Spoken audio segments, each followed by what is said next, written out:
It is just before 11 o'clock on a cold November night in 1936. Rain is falling over Hampstead. Inside an old London house, a woman stands outside a locked study door, holding a tray of untouched tea. She knocks.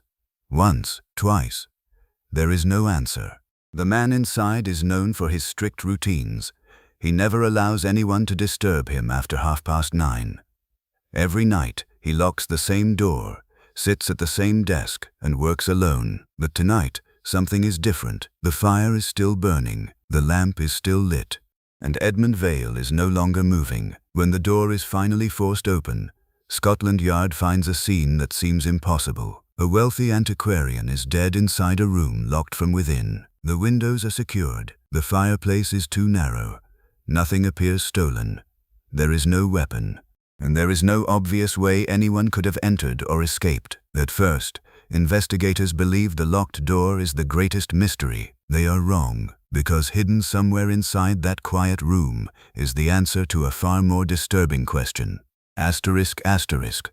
How do you murder a man who has locked himself safely inside? Tonight, on asterisk, asterisk, Sherlock Storybox, asterisk, asterisk, we return to the case of asterisk, asterisk, the murder behind the locked door, asterisk, asterisk, a Scotland Yard investigation where the killer never needed to enter the room at all. Chapter 1. The door that would not open. The rain has been falling over Hampstead for nearly 3 hours. It runs in silver lines down the windows of Vale House, gathers beneath the stone steps, and taps steadily against the glass as though someone outside is trying to get in. Inside, the house is quiet, too quiet. It is just before 11 o'clock on the night of the 23rd of November, 1936, when Clara Finch stops outside the study door. She is carrying a small brass lamp in one hand. In the other is the untouched tray she has brought from the kitchen. A cup of tea, a slice of bread, the little silver sugar bowl Edmund Vale insists upon having beside him every night. Clara knocks once. "Mr. Vale?" Nothing. She waits. The clock in the hallway ticks. Once, twice, then Clara knocks again, harder this time. "Mr. Vale?" Still nothing. There is no sound of movement from inside, no scrape of a chair, no turning page, no cough. For a man who dislikes interruption, Edmund Vale is usually very predictable. At 10:30 he is still awake.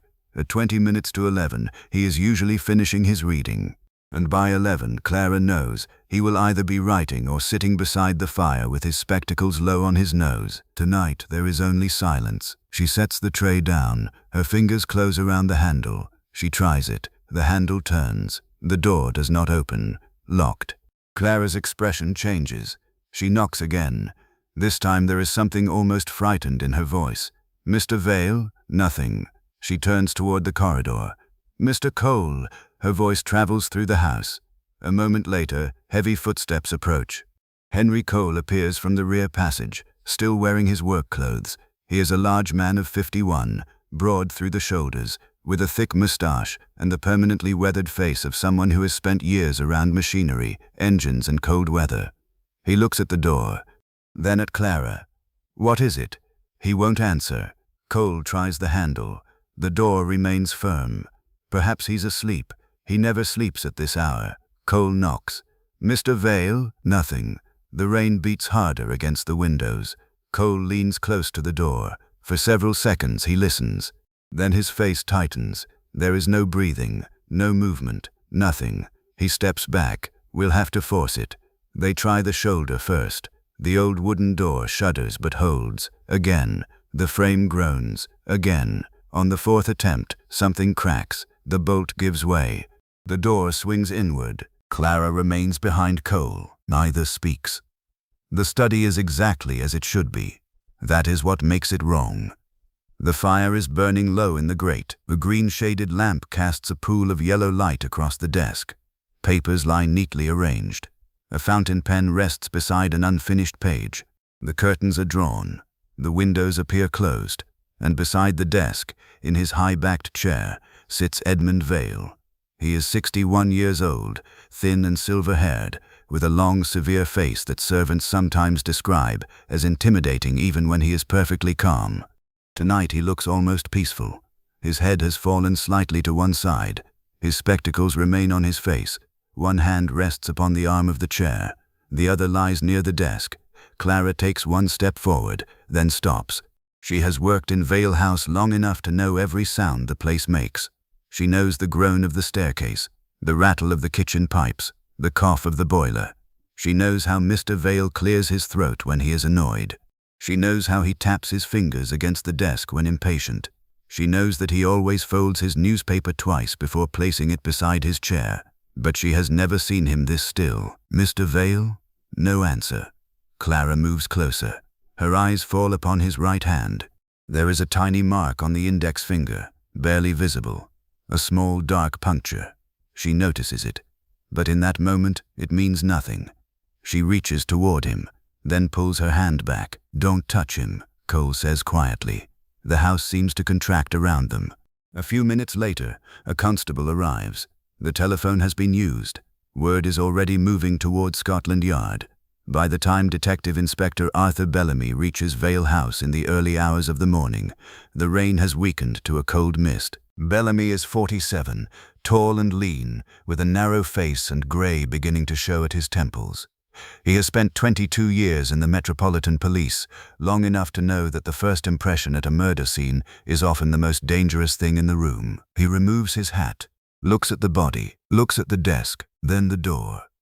The damaged lock is examined first. There are splinters around the frame where it was forced, but the bolt itself is intact. Bellamy crouches beside it. He studies the mechanism. No sign of picking, no sign of tampering, no hidden passage, no second door. Reed, his 35-year-old sergeant, arrives behind him. Thomas Reed is broad-shouldered, square-jawed, and usually impatient with mysteries that depend too heavily upon cleverness. He looks toward the window. Could he have come through there? Bellamy crosses the room. The window is latched from inside. The catch is secure. The sill is wet from condensation, but there are no muddy marks. Outside, the ground beneath the window is soft from the rain. No footprints. Reed looks toward the fireplace. Too narrow. Even a child would struggle to pass through it. He turns back. Then where is the weapon? Bellamy does not answer. There is no weapon. No knife. No pistol. No blunt instrument. Nothing broken. Nothing overturned. Nothing stolen. Vale's pockets are checked. His watch remains. His wallet remains. The keys are there. Even the valuable silver objects on the desk have not been disturbed. It looks less like a murder scene than a room in which a man simply stopped living. Dr. Harold Pembroke arrives shortly afterward. The police surgeon is 58, short and heavyset, with round spectacles and thinning silver hair. He has the cautious manner of a man who distrusts conclusions made too quickly. He examines Vale beneath the cold light. He checks the pupils. The pulse, though there is none to find. The skin. The mouth. The hands. Again, the tiny puncture on the index finger catches the light. Pembroke pauses, only for a moment. Then he continues. There is no obvious wound. No sign of a struggle. No clear indication of violence. Yet something about the body troubles him. He cannot immediately say what. Outside, dawn begins to grey the windows. Inside, Bellamy stands alone beside the desk. He looks at the locked room, at the dead man, at the untouched objects, and finally at the door, through which no murderer appears to have entered. For the moment, there is only one certainty. Edmund Vale is dead. Everything else is a question. Bellamy studies the room one final time. Then he says quietly, "If nobody came in, gentlemen, then we must ask a more unpleasant question." He looks toward Vale's desk. What killed him? Chapter 2. The Man Who Lived by Routine. Morning comes reluctantly to Vale House. The rain has stopped, but the sky remains the color of old tin. Water clings to the hedges. The stone steps shine beneath the weak November light. Inside, the house smells of damp wool, coal smoke and cold tea. The study has been sealed. No servant is permitted near it. No one touches Edmund Vale's desk. For the first time in years, the household routine has been broken, and it is the routine, Bellamy soon discovers, that may tell him how the man died. At 7:30, Clara Finch enters the breakfast room, carrying a tray. She places it at the head of the table, then stops. The chair is empty. For a moment she simply stands there. She has prepared Vale's breakfast thousands of times. 2 boiled eggs, toast cut into narrow strips. Black tea without milk. He disliked elaborate breakfasts. He disliked surprises even more. Clara quietly removes the tray. Bellamy watches from the doorway. He has spent enough years around grieving households to know that people reveal themselves through small things, not through dramatic statements, but through the objects they continue to prepare, clean and arrange after the person who used them has gone. Was this his usual breakfast? Clara nods. Every morning. At what time? 7:30. Bellamy glances at the clock. 7:32. The eggs are still warm. That small detail stays with him. Edmund Vale had lived by the clock. At 8:15 each morning he read correspondence. At 10 he worked in the library. Lunch was served at 1, dinner at 8, and at approximately 9:10 every evening he retired to the study. Clara knows the pattern because she has served it for years. He did not like people disturbing him after 9:30, she says. Never? Never. What happened if someone did? A faint smile crosses her face. Mr. Vale would complain. It is the first human thing Bellamy has heard about the dead man. Not collector, not wealthy antiquarian, not murder victim. A difficult old man who complained when his tea was late. Bellamy makes a note. What did he do in the study? Write, read. Sometimes he sorted his papers. Always alone? Always? That word matters. Bellamy returns to the study. The room looks different in daylight. At night the locked door had made it seem mysterious. In daylight it appears almost ordinary. There are books everywhere, but arranged with obsessive precision. Scientific volumes, antiquarian catalogues, Victorian journals, old maps, a glass cabinet containing instruments of brass and steel. On the desk sits Vale's fountain pen. Beside it is an unfinished page. Bellamy does not touch it. Instead, he studies the surrounding objects. The dead man's habits have left a map. His chair faces the desk at exactly the same angle. A small reading lamp stands to the right. A silver clock sits beside a stack of papers. A drawer is slightly open. Bellamy notices that immediately. Who opened this? Clara shakes her head. It was like that when we found him. Reed enters. Could have been Mr. Vale. Of course. Bellamy looks again. The drawer contains correspondence, pencils, receipts, and several folded papers. Nothing obvious. Then Reed places a document on the desk. There's something else. It is a letter. Not the anonymous warning mentioned by Clara. This one is from Martin Shaw, Vale's solicitor. The letter concerns a revised will. Bellamy reads it carefully. Vale had changed his will on the 3rd of November. That alone would not have meant much. But when Bellamy later questions Eleanor Vale, the reason becomes clearer. She is Edmund's younger sister, 56, elegant, controlled, silver blonde hair pinned neatly despite the morning's distress. She sits upright in the drawing room, hands folded over the handle of a closed handbag. Bellamy asks about her brother. Her first answer is almost too calm. He was difficult. Did you love him? A pause. I was his sister. It is not an answer. Bellamy waits. She eventually admits they had quarreled 6 days before the murder. The subject was money. More specifically, the future of Vale House. He had threatened to alter his arrangements, Eleanor says. Did he tell you how? No. Did you threaten him? Her eyes harden. No. Bellamy does not accuse her. Not yet. He has learned that people under suspicion often reveal more when they are allowed to believe they are not being suspected. Eleanor's voice remains steady, but her hands do not. One thumb rubs repeatedly against the edge of her handbag. A nervous habit. Bellamy notices. Then comes the second discovery. Martin Shaw is unwilling to discuss the revised will. He arrives at the house shortly before noon carrying his leather document case. He is 42. Thin, dark-haired, and carefully dressed. His narrow spectacles sit low on his nose. Bellamy asks him who benefits from the new will. Shaw hesitates. I am bound by professional confidence. Mr. Vale is dead. That does not erase privilege. Bellamy studies him. Did Mr. Vale fear someone? Shaw's expression changes, only slightly, but enough. Mr. Vale had enemies. How many? More than he deserved. Less than he believed. Shaw says nothing. Bellamy lets the silence work. Eventually, Shaw admits that Vale had recently become concerned about something connected to his collection. Something had gone missing. Not money, not a valuable object, A document, a technical paper. Bellamy asks what kind. Shaw refuses to say. Another door closes. Another question opens. By late afternoon, Bellamy has gathered enough information to understand the broad shape of the man he is investigating. Edmund Vale was wealthy, private, difficult. He kept secrets. He had recently changed his will. He had quarreled with his sister. He believed someone had stolen from him. And yet none of it explains the locked study. As darkness returns to Hampstead, Bellamy walks once more through the upstairs corridor. He stops outside the study. The forced door remains open now. The broken wood around the bolt is visible. The window remains untouched. The room beyond it is still.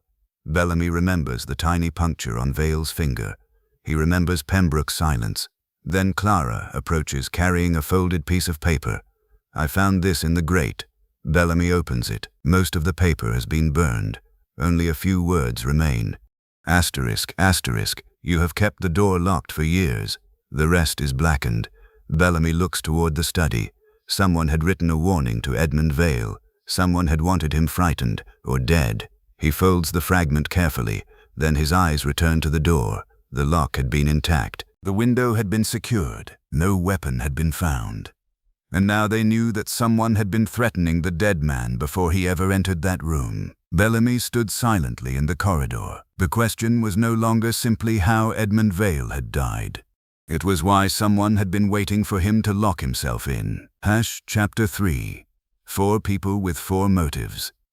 By the morning of the 25th of November, the murder at Vale House has acquired something every detective dislikes: too many answers. 4 people now sit somewhere near the center of the investigation. 4 people have reasons to resent Edmund Vale. And 4 people have something they are reluctant to tell Scotland Yard. Outside, a thin November fog hangs over Hampstead. It presses against the windows of the house and turns the garden into a collection of blurred shapes. The bare branches of the trees scratch against the glass. Inside, Detective Inspector Arthur Bellamy begins with the person who appears to have the most obvious motive, Eleanor Vale. She is waiting in the drawing room when he enters. Her silver blonde hair is perfectly arranged. Her black dress is immaculate. Only the slight movement of her fingers betrays the strain beneath her composure. Bellamy places the burned fragment of the anonymous letter on the table. "You knew your brother was receiving threats?" "No." "You knew he had become concerned about something?" "No." "You argued with him 6 days before his death?" "Yes." "What was the argument about?" Eleanor looks toward the window. "The will." Bellamy waits. She eventually explains that Edmund had threatened to reduce the money she would receive from his estate. "Why?" "He thought I spent too much." "And did you?" Her expression hardens. "My brother believed money was a moral virtue." Bellamy almost smiles. "Almost. And did you wish him dead?" "No." The answer comes quickly. Too quickly. Bellamy asks where she was on the night of the 23rd of November, at dinner. Then in her room. She says she did not leave the upper floor after 9:45. Clara confirms seeing her, but there is a gap between 9:30 and 9:45. No one can say exactly where Eleanor was. 15 minutes. Not enough to solve a murder, but enough to make Bellamy write her name in his notebook. Next comes Martin Shaw. The solicitor sits stiffly beneath the same drawing room lamp. He keeps his leather document case on his knees throughout the interview. Bellamy asks about the new will. Shaw refuses to reveal its contents. "Mr. Vale's wishes are confidential. Mr. Vale is dead. That does not alter my duty." Bellamy studies him. "Does the new will alter yours?" Shaw looks up sharply. For the first time, his composure cracks. Bellamy knows then that the document matters. But not necessarily because Shaw killed Vale. There is another possibility. The solicitor is protecting someone. Did Mr. Vale intend to disinherit anyone? Shaw remains silent. Bellamy leans back. "Mr. Shaw, if I wanted to know whether you had killed a man, I would ask where you were when he died. If I want to know why he was killed, I ask what you are frightened to tell me." The room becomes very still. Shaw finally says, "Mr. Vale had become suspicious of someone." "Who?" "I cannot say." "Did he tell you?" "Yes." "Then why can't you?" "Because he asked me not to." Bellamy watches the man's hands. They are trembling. Not much, but enough. Shaw's alibi is stronger than Eleanor's. He had been at his office until shortly after 10, then traveled directly home. 2 clerks can confirm it. For the moment, he is not the leading suspect. But he has knowledge, and knowledge can be as dangerous as motive. The third name is Henry Cole. Cole enters the room with the expression of a man already expecting accusation. At 51, he has the broad shoulders of his former army years, and the damaged right thumb of someone who has spent too much time repairing machinery by hand. Bellamy asks him about his employment. Cole says Vale intended to dismiss him. Why? Mr. Vale had no further use for me. That is not what I asked. Cole's jaw tightens. He said I was too old. It is the first moment of genuine anger Bellamy has seen. Did you resent him? Yes, enough to kill him. Cole looks directly at him. No. Bellamy notices the answer is not immediate. Cole had worked around engines during his military service. He understands springs, catches, pressure mechanisms, and small mechanical devices. That detail goes into Bellamy's notebook. So does the damaged thumb. Where were you between 10 and 11? In the servants' quarters. Anyone with you? No. Another weak alibi, another problem. Bellamy asks whether Cole entered the study that afternoon, only to repair the desk. When? 2 days earlier. What did you repair? The lower drawer. Bellamy looks at Reed. Reed makes a note. The fourth suspect is Victor Latham. Unlike the others, Latham arrives smiling. He is 38, well-dressed, dark-haired, and carrying an expensive cigarette holder between 2 fingers. He looks less like a suspect than a man who has arrived at the wrong appointment. Bellamy asks about his relationship with Vale. Business. Only business. Mostly. Latham owes Vale money, a considerable amount. Vale had threatened to take legal action. Latham admits it. He also admits visiting Vale on the 12th of November. They quarreled. About the debt. Among other things. What other things? Latham smiles faintly. Mr. Vale had a talent for making every conversation unpleasant. Bellamy asks where Latham was on the night of the murder. At a private club. Several witnesses place him there.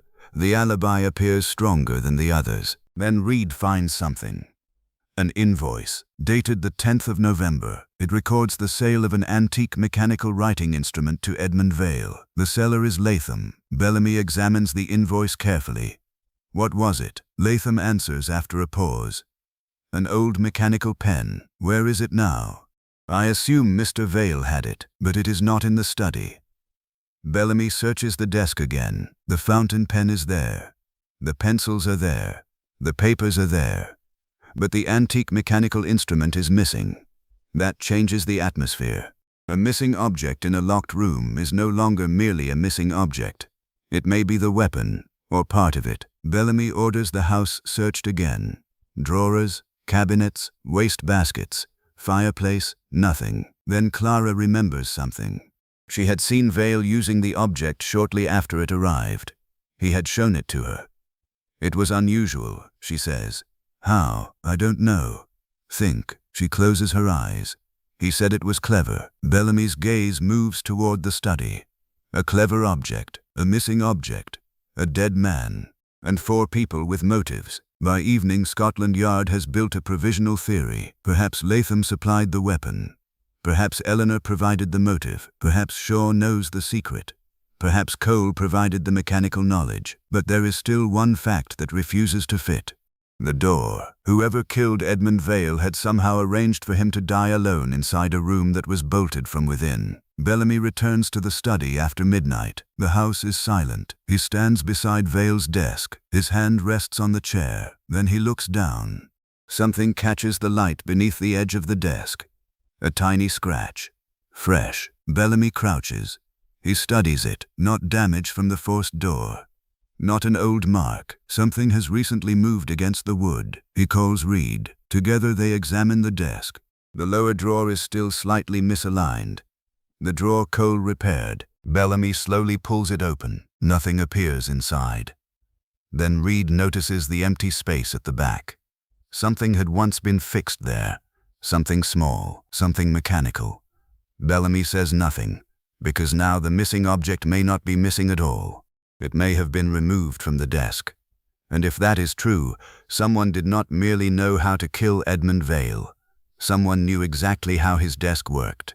Chapter 4. The body gives up its first secret. The examination room at Scotland Yard is cold enough to make the metal instruments sting against the fingers. It is the morning of the 26th of November. Outside, London wakes beneath a low grey sky. Buses grind through wet streets. Chimneys breathe smoke into the November air. Somewhere beyond the yard, ordinary life continues. Inside, Dr. Harold Pembroke has been examining Edmund Vale for nearly an hour. He is not satisfied. The first examination has produced almost nothing. No fractured skull, no obvious wound, no bruising consistent with a struggle. No sign that Vale swallowed a foreign object. No conventional explanation for a man who has simply stopped living at his desk. Pembroke removes his spectacles and cleans them carefully with a folded cloth. Then he puts them back on. He begins again. The dead man lies beneath the examination light, pale and motionless. Pembroke checks the pupils. He examines the lips, the fingernails, the skin, the condition of the blood. He makes notes in a small black book. Again and again, he returns to the same question. What has killed him? A natural death remains possible, heart failure, a cerebral event, some sudden internal collapse. But there are inconsistencies. Vale's body does not quite fit any of them. Pembroke knows the difference between a corpse and an unexplained corpse. This is the second kind. At 9:30, Detective Inspector Arthur Bellamy enters. He closes the door behind him. Anything? Pembroke does not look up. Not yet. Bellamy waits. That is not reassuring. No. Pembroke continues his work. He has been a police surgeon for many years. He has examined men shot in alleys, women found in rivers, children discovered in locked rooms, and old men who died peacefully in their beds. Most bodies tell a story.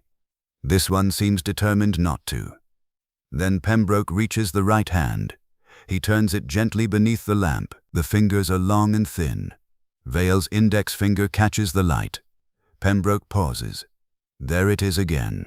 The tiny mark. Almost nothing. A minute puncture near the side of the finger. He takes a magnifying glass. Bellamy steps closer. What is it? I don't know. Pembroke studies it. Could be a pinprick.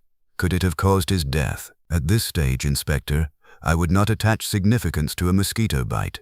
Bellamy looks at him. Pembroke sighs. Nor would I. But he does not put the hand down. He examines the puncture again. The skin around it is slightly discolored. Not much, but enough to bother him. He makes another note. Then he begins a more detailed internal examination.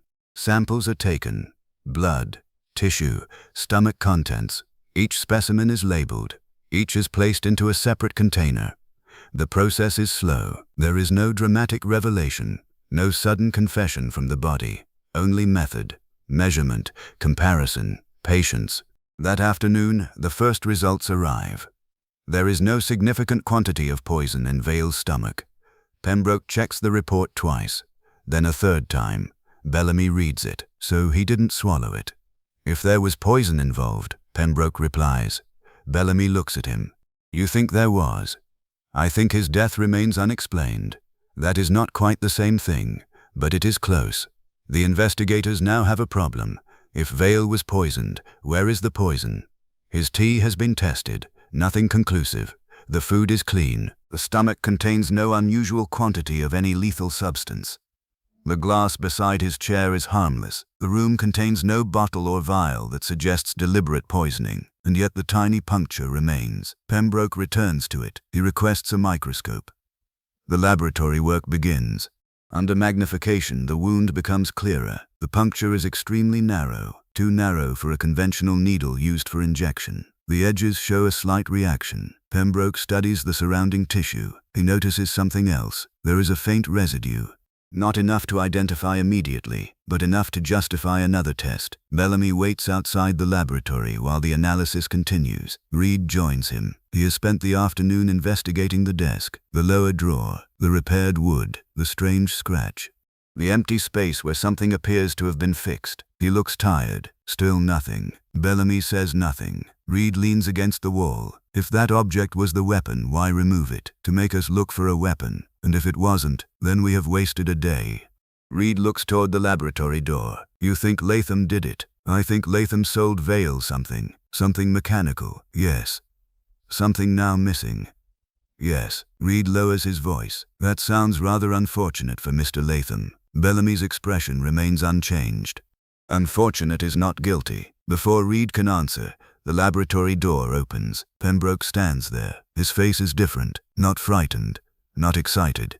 Certain. Inspector. Bellamy straightens. What have you found? Pembroke holds up a small report. The residue around the puncture is consistent with a toxic compound. Reed steps forward. Poison? Pembroke nods. Yes. The word hangs in the corridor. For the first time since the discovery at Vale House, the investigation has something solid. Edmund Vale was not simply dead. He had been poisoned, but the poison had not entered through his mouth. Pembroke explains the method carefully. The wound is so small because the delivery mechanism was narrow. A sharp point. A needle. Something capable of piercing the skin and introducing a lethal substance directly into the bloodstream. Bellamy asks how long the poison would have taken. Pembroke gives him an estimate. Fast. Very fast. Minutes rather than hours. Bellamy's thoughts immediately return to the study. Vale had been alone. He had locked the door. He had sat at his desk. And somewhere during those final minutes, something had pierced his finger. But what? The investigators return to Vale House before evening. The study is examined again. This time, they are not looking for a bottle. They are looking for a mechanism. The desk is opened piece by piece. Drawers are removed. Panels examined. The repaired lower drawer receives particular attention. Cole had worked on it. He had access. He understood machinery. And now they know the murder required something mechanical. But the evidence is still incomplete. A tiny puncture proves a method. It does not identify a murderer. Bellamy sits in Vale's chair. He looks at the desk from the victim's position. The papers, the pen, the lamp, the drawer, the small objects Vale would have touched without thinking. He imagines the final hour. Vale enters. He locks the door. He sits down. He begins his usual work. Perhaps he writes. Perhaps he reaches for something. Perhaps he opens a drawer. Then, without warning, something sharp touches his finger. A tiny wound. A moment of pain. Then nothing. Bellamy looks at Vale's right hand. What was he doing with it? Reed turns. Sir. His hand. Bellamy points toward the desk. What was the dead man doing with his hands just before he died? Neither man answers. Because somewhere in the room is the answer. They have not yet found it. Chapter 5. The object that everyone ignored. By the afternoon of the 27th of November, the investigation has changed character. The question is no longer whether Edmund Vale has been murdered. He has. Dr. Pembroke's findings have established that. The question now is how. And for Detective Inspector Arthur Bellamy, the difference matters. A murderer who leaves a bottle behind is one thing. A murderer who leaves nothing behind is another. At Vale House, the study is still sealed. The fire has gone cold. The room that had seemed so ordinary on the night of the death now feels like a machine waiting to be understood. Bellamy stands beside the desk. Reed is behind him, holding the inventory of objects recovered from the room. Fountain pen, pencils, paper knife, reading glasses, silver clock, correspondence, several books, and one empty space. The mechanical writing instrument Edmund Vale purchased on the 10th of November is still missing. Bellamy looks at the list. Find the seller. Reed nods. Victor Latham. Yes. By 3 o'clock they have Latham's address.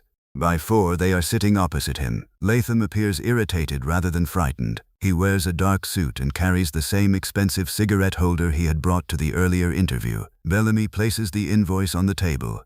You sold this to Edmund Vale. Latham glances at it. Yes. What exactly did you sell him? A mechanical pen. What did it do? Latham exhales smoke. It was an antique novelty. Victorian workmanship.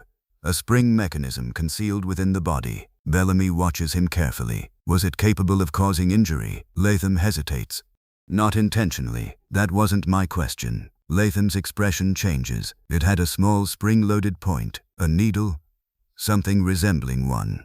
Why? It was a novelty device. The mechanism was intended to impress. How? Latham reaches into his pocket and produces a cigarette. He does not light it. Pressure released the spring. Bellamy leans forward. Pressure where? Latham points toward the center of his palm. If you held it incorrectly. Reed looks at Bellamy. The room seems suddenly smaller. A spring, a sharp point. Pressure, a tiny wound, and a dead man with a puncture in his finger. Bellamy asks where the device came from. Latham says he purchased it years earlier from a private collection. Did you modify it? No. Did Vale? I don't know. Did anyone else have access to it? Latham gives a thin smile.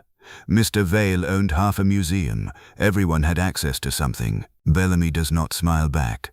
He asks where the device is now. I assumed it was in the study. It isn't. Latham looks genuinely surprised. That matters. Bellamy notices it. The missing object might be the weapon, but if Latham is telling the truth, it may also have been removed after the murder. The yard sends officers back to Vale House. Every cabinet is opened. Every drawer is searched. The library is examined. The study floor is checked. The fireplace is searched again. Nothing. The mechanical pen is gone. By evening, Bellamy has the object traced through Latham's records. The description is precise. A black lacquered body, silver fittings, a concealed spring mechanism, and one unusual feature. The device had originally been designed so that the needle would move only when a particular pressure point was depressed. Bellamy reads the report twice. Then he returns to the study. The desk sits beneath the green lamp. The lower drawer is still slightly misaligned. The same drawer Cole had repaired. Bellamy crouches beside it. He examines the wood. There are faint marks near the rear panel, not random scratches, parallel lines. Something mechanical has been mounted there. Reed kneels beside him. Could the pen have been fixed here? Perhaps. Then the needle wouldn't need to be in the pen itself. Bellamy looks at him. No. He studies the mechanism again. The idea is forming, slowly. If the device had been attached to the desk, then the murderer would not need to enter the room at the moment of death. The object could already be waiting. Vale would do the rest. But that creates another question. Why would Vale touch it? Why would he place his hand exactly where the mechanism needed him to? The answer comes from Clara Finch. She is called into the study. Bellamy asks her about Vale's evening routine. She describes it precisely. Tea at 9:18, letters, writing, the lower drawer, reading, fire, bed. Did Mr. Vale use that drawer every night? Almost. What did he keep in it? Writing things. Which writing things? Pens, sealing wax, blotting paper. Bellamy looks toward the drawer. Did he have a particular pen? Clara nods. The mechanical one. Bellamy's attention sharpens. He used it every night? Not every night, but often. Yes. Where did he keep it? In that drawer. The room becomes quiet. The missing object has finally been placed inside the victim's routine. Bellamy now has the beginning of a method. The murderer did not need to force Vale to touch the weapon. He only needed to make the weapon part of something Vale already did. The investigators reconstruct the mechanism using a similar spring device. A pressure point is concealed beneath the drawer handle. When pressed, the spring releases. A narrow needle moves forward. A tiny amount of poison could be delivered. The mechanism is tested against a piece of animal tissue. The result is immediate. The needle penetrates. Only slightly, but enough. Bellamy stares at it. The room suddenly seems to contain Vale again. The chair, the desk, the drawer, the hand, the routine. Little did Edmund Vale know that the ordinary movements he repeated every evening had become the instructions for his own murder. But there is still a problem. Who prepared it? Latham supplied the device. Cole repaired the desk. Eleanor had motive. Shaw knew about the will. 4 people. 1 mechanism. Bellamy refuses to accept the easiest answer. Latham's involvement is obvious. Too obvious. The device had been sold legally. There is no proof he modified it. Cole had access to the desk. That is more interesting. But suspicion is not evidence. The investigators return to Vale's final piece of writing. The page is still on the desk. The handwriting becomes increasingly uneven toward the bottom. The final line stops halfway through. Bellamy examines it beneath the lamp. The last visible word is a name. Eleanor. Reed reads it. That settles the motive. Bellamy shakes his head. No, why not? Because we don't know what he was going to write. Reed looks at the page again. Perhaps he was accusing her. Perhaps. Bellamy places the page back exactly where it was found. Outside, the rain begins again. Drops strike the study window. Bellamy looks at the locked door, then at the desk, then at the unfinished sentence. The investigators now know how a needle could have entered Vale's hand. They know the poison. They know the mechanism. They know the object existed. But one question remains. Who had turned an innocent antique into a murder weapon, and why had someone gone to such extraordinary lengths to make the dead man appear to have died alone? The answer, Bellamy suspects, is hidden in the unfinished sentence, and it begins with one word. Eleanor. Chapter 6. The Wrong Man. The interrogation room is warm, but Victor Latham is sweating. It is the afternoon of the 28th of November, and outside the yard, the November rain has returned, washing the pavements clean beneath a colorless sky. Inside, there is only a table, 3 chairs, and a green-shaded lamp. On the table lies the mechanical device. It looks almost harmless. That is what makes it so disturbing. Latham sits opposite Detective Inspector Arthur Bellamy. His cigarette holder remains between his fingers, though he has not lit a cigarette. Detective Sergeant Thomas Reed stands against the wall. Bellamy places the device beneath the lamp. You sold this to Edmund Vale. Yes. You knew it contained a spring-loaded needle. I knew it was a mechanical curiosity. You knew it could pierce the skin. Latham says nothing. Bellamy waits. Finally, Latham answers. I knew what it had been designed to do. And what had it been designed to do? Demonstrate a mechanical principle. Bellamy's eyes remain fixed on him. With a needle? Yes. And you sold it to a man who was subsequently killed by a needle. Latham shifts in his chair. I did not kill him. That is not yet what I asked. The silence stretches. Then Bellamy produces another document. The original description of the device. It is several years old. The mechanism had been catalogued before Latham ever owned it. Bellamy points to a diagram. Notice anything? Latham leans forward. His face changes. The housing. What about it? It wasn't like that when I sold it. Reed steps away from the wall. Bellamy's voice remains calm. Explain. The casing was different. How? The rear plate had been replaced. By whom? I don't know. When did you last inspect it?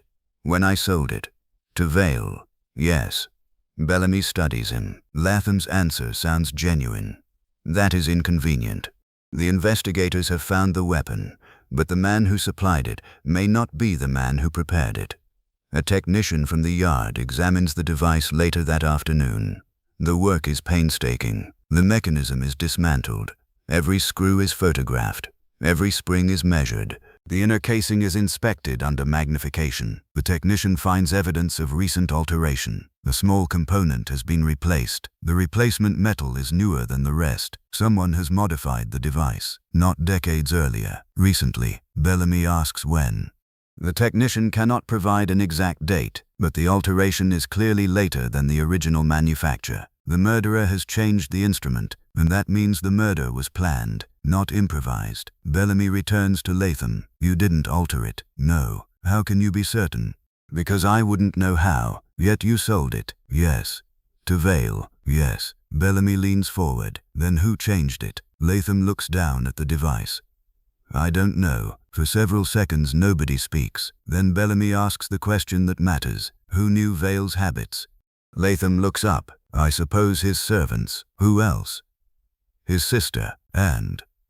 Latham hesitates. Anyone who knew him well. That answer takes Bellamy back to the house, to the study, to the desk, to the lower drawer, and to Henry Cole. Cole had repaired that drawer.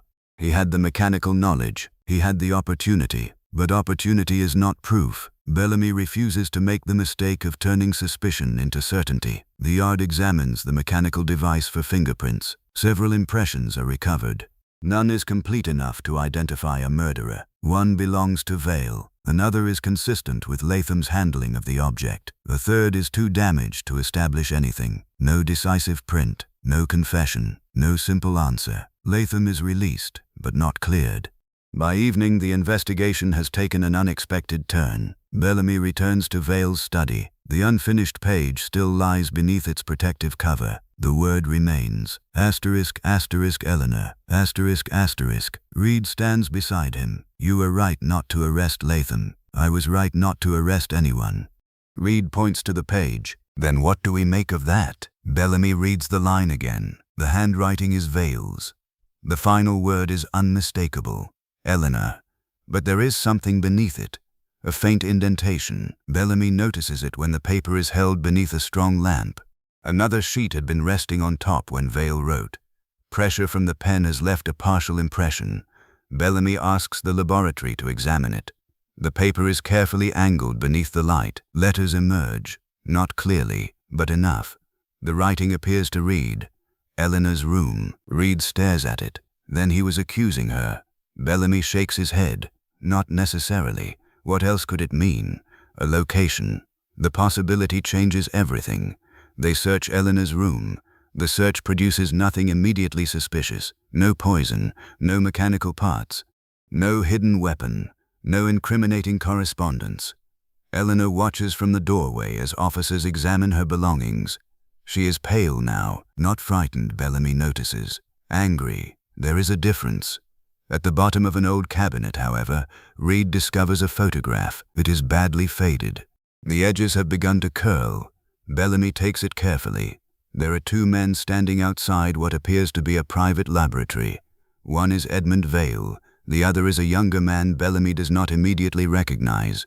Behind them stands an elaborate mechanical apparatus of brass, rods and springs. Eleanor identifies the second man, her late husband. Bellamy studies the photograph. When was this taken? Years ago. What were they doing?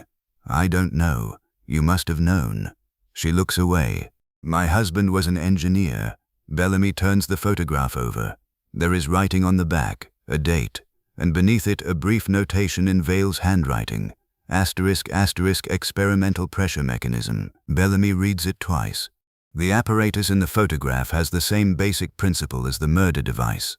Spring, pressure, movement. A mechanical action converted into something sudden and precise. Reed looks from the photograph to Bellamy. Could Vale's brother-in-law have built the original? Perhaps. He died years ago. Yes, so someone learned from him. Bellamy does not answer. He looks at the photograph again, then toward the empty corridor outside Eleanor's room. The case has just acquired another layer. The murder weapon is no longer merely an antique. It has a history connected to Vale, connected to Eleanor, and connected to machinery designed to act without a human hand remaining at the scene. Bellamy lowers the photograph. For the first time, the locked room begins to look less like an impossible crime. It begins to look engineered. And somewhere inside Vale House, someone knows exactly how it was done.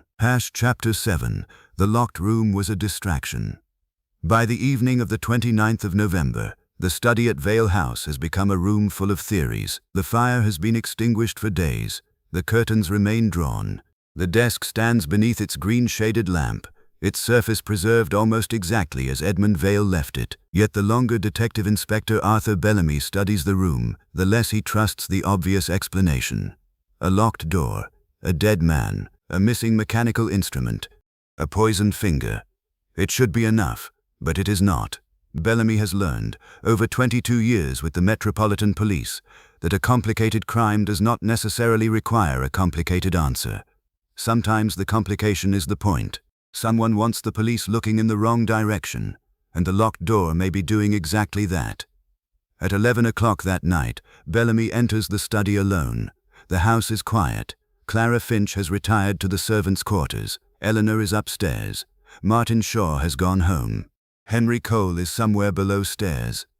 The old house settles around Bellamy with tiny noises. A floorboard creaks. A pipe clicks. Rain brushes the window. Bellamy closes the study door behind him. He does not lock it. Instead, he walks to Vale's chair. He sits. For a moment, he simply looks. From here, the room appears different. The desk is directly ahead. The lamp sits to the right. The lower drawer is slightly below hand level. The writing materials are within easy reach. Bellamy imagines Vale sitting exactly where he had sat on the night of his death. What did he do first? He would have taken off his spectacles, perhaps. Read his letters. Written. Opened the drawer. Used the mechanical pen. Moved papers. Pressed the drawer catch.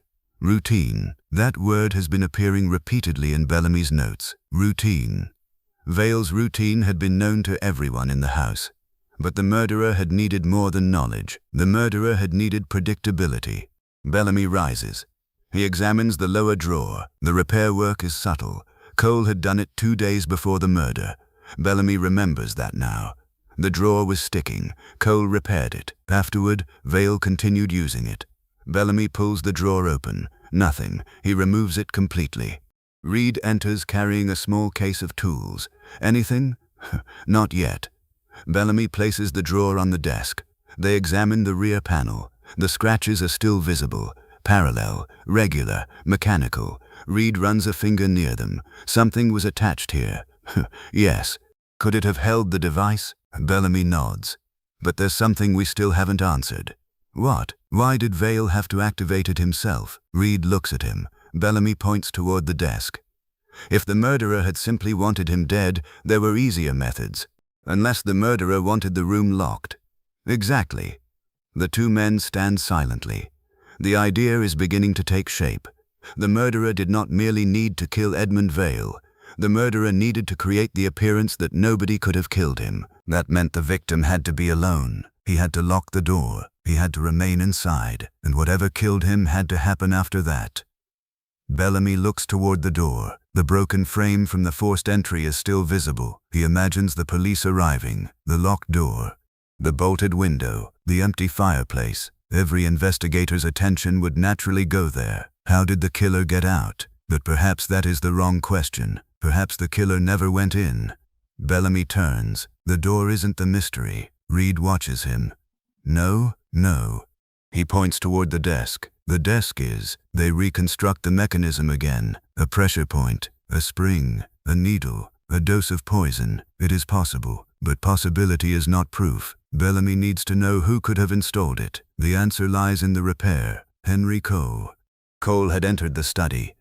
He had worked directly on the drawer. He had the mechanical knowledge necessary to understand the device, and on the night of the murder, he had no strong alibi. That makes him interesting. It does not make him guilty. Bellamy insists that Cole's movements be reconstructed. Reed begins with the afternoon of the 21st of November, when Cole says he repaired the desk. Clara remembers him entering shortly after lunch. He was inside for nearly an hour, she says. Alone? Yes. Did Mr. Vale see him? Not immediately. What did Cole say he was repairing? The lower drawer. Bellamy asks another question. Did the drawer continue sticking afterward? Clara thinks. No. Did Mr. Vale use it that evening? Yes. And the following evenings? Yes. Bellamy writes the answers down. The pattern is becoming uncomfortable. Cole had the opportunity. He had the skill. He had the motive. And he had access to the exact part of the desk that now appears to have contained a concealed mechanism. But there is still something missing. The murder device itself. The original mechanical pen is gone. Bellamy orders the servants' quarters searched. Nothing. Cole's room is searched. Nothing. His tools are examined. Ordinary repair tools. Screwdrivers, wrenches, pliers, a small file. Nothing unusual. Then Reed finds something. A fine metal shaving inside Cole's toolbox. It is tiny, almost insignificant. He places it on a piece of paper. Bellamy studies it beneath a magnifying glass. Where did you find this? Inside his toolbox. Any idea what it is? Not yet. The laboratory examines it. The result comes back later that night. The shaving is from the same type of metal used in the altered component of the mechanical device. It is not conclusive, but it is another piece. Bellamy now has enough to confront Cole. He finds him in the garage. The room smells of oil, damp leather, and coal smoke. Cole is working beneath the bonnet of a motor car. He wipes his hands. Inspector, Bellamy says nothing about the metal shaving. Not yet. Instead, he asks about the desk. You repaired it? Yes. What exactly did you do? The drawer was sticking. Did you remove the rear panel? Cole looks at him. Had to. Why? To reach the runners. Did you replace anything? No. Bellamy studies his face. Cole's expression remains steady. What about the mechanical pen? Cole's eyes move for the briefest instant. Then back. What about it? You knew Mr. Vale used it. Everyone knew. Did you ever handle it? Perhaps. When? I don't remember. Bellamy takes one step closer. Mr. Cole, a man is dead. I know that. And he was killed by a mechanism. Cole says nothing. You understand mechanisms. I repair machinery. That's what I said. The silence between them becomes heavy. Then Cole's voice hardens. Are you accusing me? Not yet. Bellamy turns away. That answer seems to unsettle Cole more than an accusation would have. Because Bellamy has learned something. A guilty man often wants to know what the police know. An innocent man usually wants to know what they think. Cole wants neither. He wants to know exactly how much Bellamy has discovered. Later that night, Bellamy returns to the study. He stands beside the desk again. The room is dark except for the lamp. He looks at the drawer, then at the door, then at the chair. The pieces now fit more closely. The killer could have prepared the mechanism before the murder. Vale could have activated it himself. The locked door could have been entirely genuine. No secret passage, no hidden accomplice, no impossible escape. The mystery had been built around a false assumption that someone had to be inside the room when Vale died. Bellamy finally sees the trap. The killer had not defeated the locked door. The killer had used it. He turns toward Reed. The locked room was a distraction. Reed says nothing. Bellamy looks back at the desk. Someone wanted us asking how the murderer got out. He pauses. What we should have been asking is who was allowed in before the door was ever locked. Reed's expression changes. There is only one name that now matters, Henry Cole, and somewhere downstairs, the former army mechanic is still awake. Chapter 8. The hand that set the trap. The garage is cold at 6 o'clock on the morning of the 30th of November. A weak strip of daylight enters through the high windows and falls across the concrete floor. Rainwater has been carried in on boots. The smell of oil hangs heavily in the air. Henry Cole is already awake. He stands beside the old motor car, wiping his hands with a rag. He hears the door open. Detective Inspector Arthur Bellamy enters first. Detective Sergeant Thomas Reed follows. Neither man is wearing his hat. Neither speaks immediately. Cole looks from one to the other. Then he puts the rag down. Inspector, Bellamy closes the door behind him. Mr. Cole. There is no accusation in his voice. That is deliberate. Cole waits. Bellamy looks around the garage. Tools hang neatly along the wall. Spanners, files, screwdrivers. A small metal vise. Everything has its place. A mechanic's workshop. A room where a machine can be taken apart and put together again. Bellamy looks back at Cole. You repaired Mr. Vale's desk. Yes. You entered the study on the afternoon of the 21st of November. Yes. You removed the rear panel of the lower drawer. I may have. You had the opportunity to examine the mechanism. Cole's jaw tightens. I didn't murder him. Bellamy has not accused him. Not yet. You understand springs. I understand machinery. You understand pressure mechanisms. I understand repairs. You understand how to make something move without a man standing beside it. Cole says nothing. Bellamy places a small evidence envelope on the workbench. Inside is the metal shaving recovered from Cole's toolbox. Cole looks at it. For the first time, the color leaves his face. Bellamy notices. Reed notices too. The inspector opens the envelope. The laboratory matched this metal to the altered component inside the mechanical device. Cole stares at it. You can't prove that came from the desk. No. Bellamy pauses. But we don't need to prove that yet. He places the envelope down. We need to know why it was in your toolbox. Cole looks toward the garage window. Rain runs down the glass. I repair machinery. That is not an answer. It is the truth. Bellamy takes a step closer. Then tell me the truth about the desk. Silence. Cole finally speaks. The drawer was sticking. I know. I repaired it. I know, and that's all. Bellamy watches him carefully. Then he asks the question that changes the room. Did you install anything inside it? Cole's eyes return to Bellamy. No. The answer is immediate. Too immediate. Bellamy says nothing. Instead, he removes a diagram from his coat. It shows the murder mechanism. The spring, the needle, the concealed housing, the pressure point. He places it on the bench. Cole looks at the drawing. His expression changes again. Bellamy points to the mechanism. The needle was not activated by a hand pressing it directly. Cole remains silent. It was triggered by pressure. Still nothing. Pressure from the drawer. Cole's breathing becomes audible. Bellamy continues. The victim opened the drawer. His hand pressed the catch. The spring released. The needle entered his finger. Cole closes his eyes for a moment. Bellamy lowers his voice. He did not have to know it was there. Reed steps forward, and nobody had to be inside the room. Cole opens his eyes. Bellamy sees the answer before the man gives it. The investigation has reached its final stage. The locked door was genuine. The murderer had not escaped. He had not needed to. The weapon had already been waiting. Bellamy reconstructs the murder carefully. On the 21st of November, Cole enters the study to repair the lower drawer. He has legitimate access. No one questions him. He removes the rear panel. He installs a concealed spring mechanism. He alters the antique writing device so that its needle can deliver poison. Then he replaces the drawer. Everything looks normal. For 2 days, nothing happens. That is important, because the murderer does not need to rush. He waits. On the 23rd of November, Edmund Vale follows his ordinary routine. Dinner, study, tea, letters, writing. At approximately 9:30, he locks the door. The killer is elsewhere. Vale opens the drawer. His fingers press the catch. The mechanism activates. A tiny needle pierces the side of his index finger. The dose enters. Vale feels the sting. Perhaps he looks down. Perhaps he sees nothing. Perhaps he assumes he has caught his finger on something. Then the poison begins to work. The room remains locked. The fire continues burning. The clock continues ticking. Vale dies alone, and the murderer has created the perfect illusion. A locked room. Bellamy finishes. You made us look at the door. Cole says nothing. You wanted us wondering how a man could enter a locked study. Still nothing. But you knew we were asking the wrong question.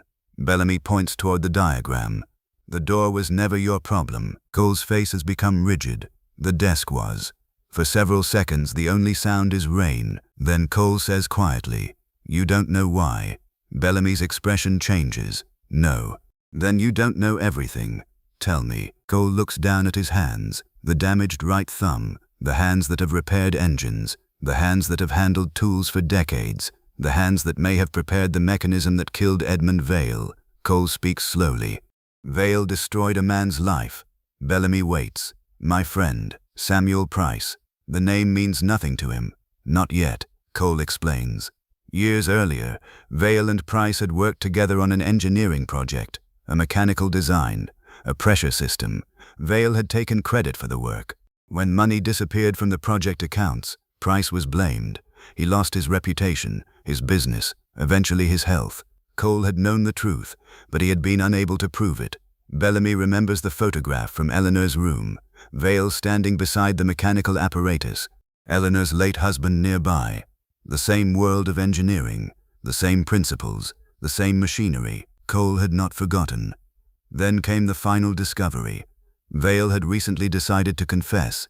The unfinished page in the study had not been an accusation against Eleanor.